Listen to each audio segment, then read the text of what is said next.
preface what I'm about to say, and this is going to be a rather lengthy video because I'm probably going to ramble like I tend to do.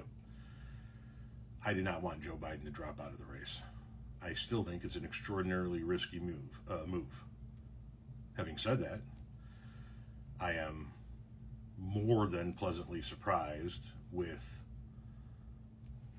the early response to Kamala Harris being elevated to the presumable frontrunner and new candidate. So I'm happy with what I've seen, obviously, from the enthusiasm. I'm happy with what I've seen from a fundraising standpoint. But what I'm amazed at is how quickly the overall stance has changed. And I'm not talking about on the Democratic side alone.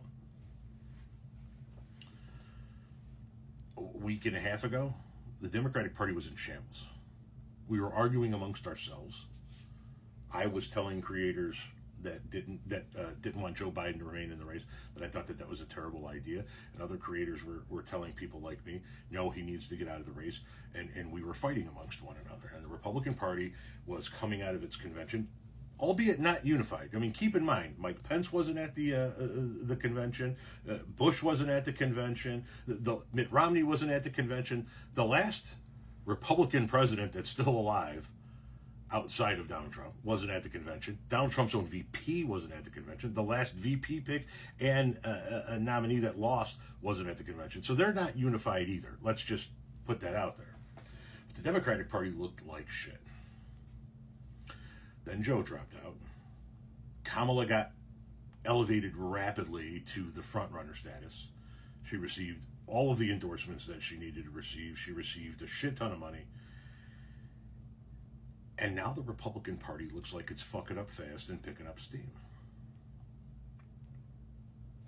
They don't know how to come at her. They don't know what to do. Right? One of Kamala Harris's biggest platform policies will be the protection of reproductive rights. Something the Republicans fought to overturn for 50 years. Have you heard a single Republican talking about her stance on abortion? No.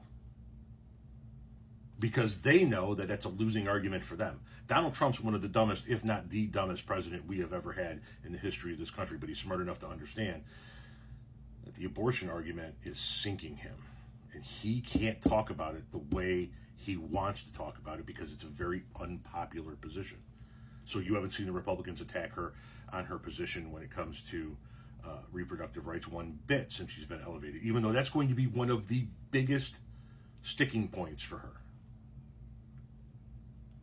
They don't know how to come at her for her position on funding community college. They don't know how to come at her for her position on putting more money in education overall. They don't know how to come at her for her position on rent control. They don't know how to come at her for her position on Medicare for all. They don't know how to come at her. So what are we seeing? We're seeing them tell us she's not black, which, if we could just pause right there, is one of the dumbest things I've ever seen, right? I'm currently engaged with conversations with a group of people in a local community page over on another social media app who are telling me she's not black, she's Indian and Jamaican. Those are nationalities. Black is a color. And besides, have you ever met a Jamaican?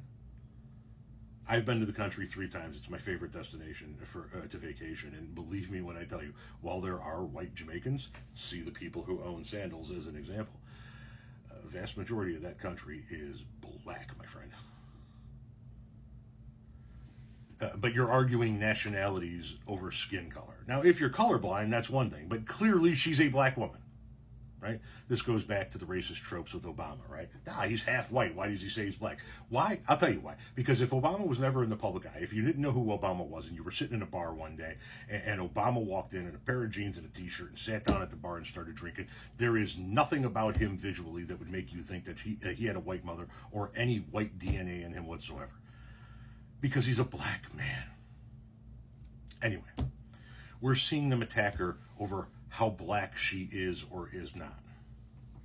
We're seeing them attack her over her parents. She's not eligible to run for the presidency because her parents weren't born in the United States. She's an anchor baby. Well, what the fuck do you think makes an anchor baby an anchor baby? Where do you think the term comes from?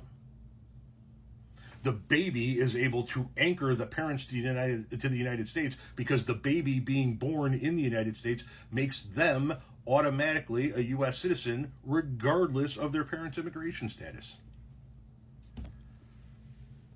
Something you guys have been arguing against for years. So they're attacking her on the color of her skin. They're attacking her on her citizenship or lack thereof in their eyes. They're attacking her on her sexual exploitations over the years, who she has and has not slept with.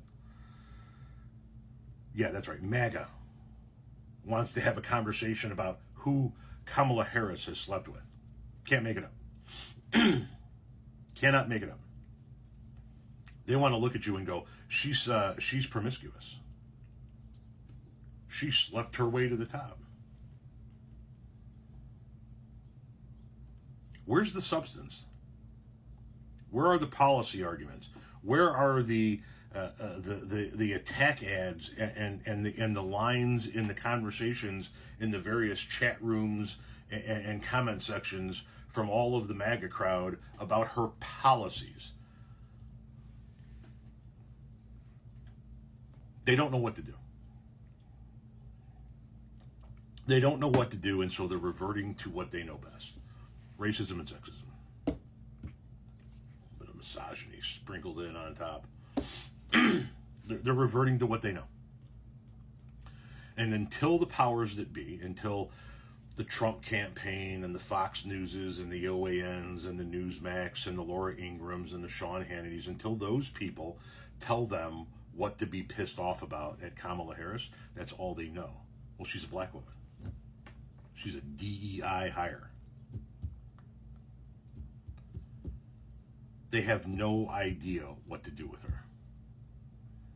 So I am pleasantly surprised at the immediate aftermath of this decision and this move from an enthusiasm standpoint within the Democratic Party and from a mass confusion standpoint within the Republican Party. I hope it holds for the next 3 months. I hope that the message gets out there. I look forward to a debate between her and Trump. I look forward to hearing who her potential VP pick will be. But right now, the Republicans are just reeling. Donald Trump is over on Truth Social screaming and yelling about how he should be compensated for all the money he has spent on ads and shit going against Joe Biden, only to have Joe Biden drop out of the race. That's what he's down to. Somebody owes me money because I had to talk about Biden all this time, and now I got to talk about Kamala. He doesn't know what to do. And a big part of me thinks he is freaking the fuck out at the notion of losing to a black woman. I'll bet there are conversations happening behind closed doors with people in his inner circle, and he is telling them, I better not lose to a fucking black woman. Not that he would ever admit defeat. If he does lose in November, he will just say that it was rigged, like he has said the 2020 election was rigged, and we're going to hear how this election was rigged until the day he is no longer with us, if he loses. Right now, though, he doesn't know what to do. The Republicans don't know what to do. That's why they're filing articles of impeachment and suing her to not be able to use Joe Biden's funds that he brought in, they brought in, and suing her to keep her off the ballots in certain swing states. And why? Just if I could ask, Speaker Johnson, why are you suing to keep her off the ballot in swing states and not keep her off the ballot in every state? They're panicking. They don't know what to do. And right now, if the election was held today, Trump loses